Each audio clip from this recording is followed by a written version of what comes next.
নমস্কার বন্ধুরা, C with BM কিচেনে আপনাদের সকলকে অনেক অনেক স্বাগত। আজকের রেসিপি বাসন্তী পোলাও। তাহলে চলুন আজকে রান্নাটা আমি শুরু করি।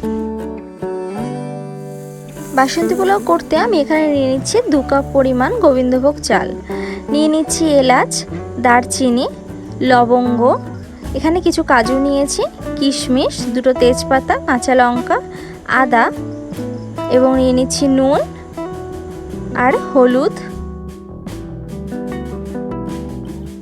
এবং ঘি। রান্না শুরু করার প্রথমেই আমি চাল ভালো করে ধুয়ে নেব। চালটাকে খুব ভালো করে ধুতে হবে, চালের মধ্যে যেন কোনো রকম ধুলো বা কোনো কিছু না থাকে।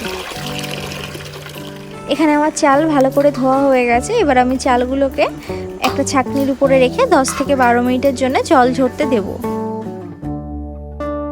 এখানে আমার 10 থেকে 12 মিনিট চাল জল ঝরতে দেওয়া হয়ে গেছে এবং চালটা সম্পূর্ণভাবে ঝরঝরেভাবে শুকনো হয়ে গেছে। এখানে আমি চালটাকে মাখানোর জন্য নিচ্ছি 2টো তেজপাতা, 2টো এলাচ। এলাচটাকে অবশ্যই ফাটিয়ে দেবেন, এর থেকে ভালো স্মেল বেরিয়ে আসবে চালের মধ্যে থেকে।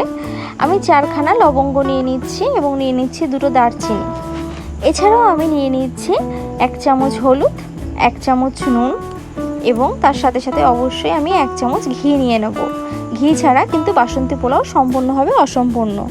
এছাড়াও আমি নিয়ে নিচ্ছি যে ছোট আদাটা নিয়েছিলাম, সেই আদাটা ভালো করে কুড়িয়ে নিয়ে নেব এবং এই আদাটা দিলে আদা থেকেও খুব সুন্দর একটা স্মেল বেরিয়ে আসে। দিয়ে ভালো করে মাখাতে হবে। চালটাকে যত ভালো করে মাখাতে পারবেন তত ভালো বাসন্তী পোলাও হবে। চাল আমার মাখানো হয়ে গেছে। এবার এটাকে আমি আধ ঘন্টার জন্য ঢাকা দিয়ে রেখে দেবো।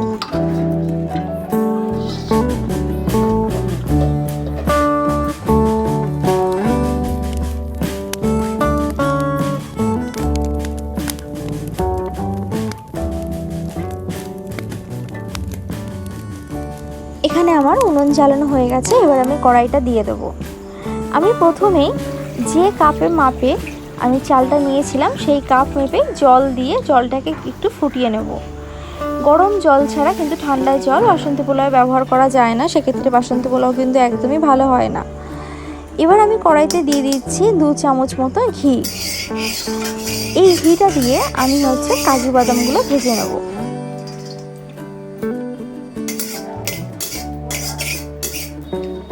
কাজু বাদামগুলো হালকা লালচে লালচে ভাজা হয়ে গেলে আমি এর মধ্যে দিয়ে দেবো মাখিয়ে রাখা গোবিন্দভোগ চালগুলোকে। এই গোবিন্দভোগ চাল দিয়ে কিন্তু ভালো করে ভাজতে হবে।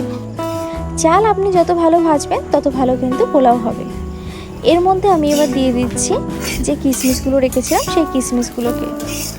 এবার আমি এর মধ্যে জল দিয়ে দেবো। আমি যে কাপের মাপে চাল নিয়েছিলাম সেই কাপের মাপেই তার ডবল জল দেবো। ধরুন আমি 2 কাপ চাল নিয়েছি, আমি কিন্তু 4 কাপ জল ব্যবহার করেছি। আপনারা কিন্তু এই মাপেই কিন্তু চাল আর জলের মানটা রাখবেন। এবার আমি 10 মিনিটের জন্য ঢাকনা দিয়ে রেখে দেবো।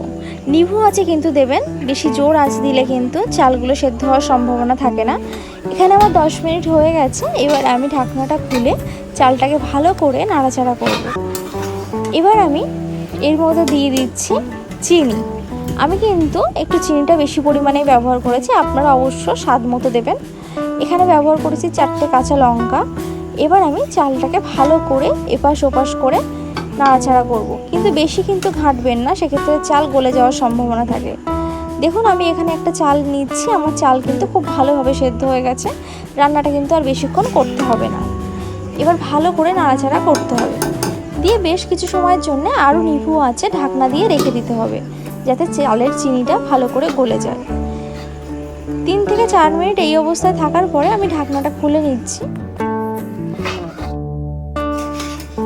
আমাদের রান্নাটা কিন্তু প্রায় শেষ হয়ে এসছে। এবার আমি হালকা নাড়াচাড়া করে এর মধ্যে 1 চিমটে পরিমাণে গরম মশলার গুঁড়ো দিয়ে দিচ্ছি এবং 1 চামচ ঘিও দিয়ে দেবো।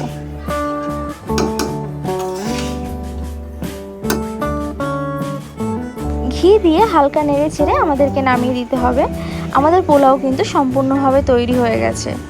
এবার এটাকে আমি নামিয়ে নেব। আমি এখানে আলুর দম দিয়ে বাসন্তী পোলাও সার্ভ করেছি। আপনারা চাইলে মাটন কষা, চিকেন কষা যে কোনো রকমের নিরামিষ আমিষ রান্না দিয়ে এটাকে খেতে পারেন।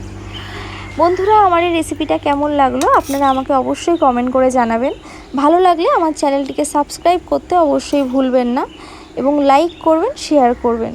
ততক্ষণের জন্য সবাই ভালো থাকুন, সুস্থ থাকুন। ধন্যবাদ।